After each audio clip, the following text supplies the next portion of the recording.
മകനൊപ്പം മാളിലെ തിയേറ്ററിൽ മുണ്ടും ജുബയും ധരിച്ചെത്തിയ കർഷകനെ അകത്തുകയറ്റാതെ മാനേജ്മെന്റ്.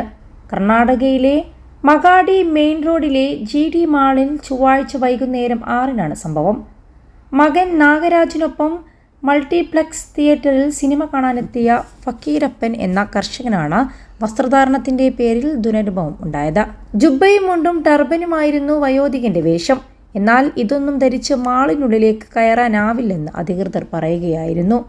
അധികൃതരുടെ മോശം സമീപനം ചോദ്യം ചെയ്ത മകൻ നാഗരാജിനോട് പിതാവിനെ കൊണ്ടുപോയി പാൻസ് ഇടിപ്പിച്ച് വരാനായിരുന്നു ഇവരുടെ മറുപടി. പിതാവിനെ മൾട്ടിപ്ലക്സ് തിയേറ്ററിൽ സിനിമ കാണിക്കണമെന്ന ആഗ്രഹം കൊണ്ടാണ് മാളിലെത്തിയതെന്ന് നാഗരാജ് മാധ്യമങ്ങളോട് പറഞ്ഞു. ആളുകളോട് വസ്ത്രധാരണത്തിന്റെ പേരിൽ വിവേചനം കാണിക്കുന്നത് തെറ്റാണെന്നും ഫക്കീരപ്പൻ പറഞ്ഞു.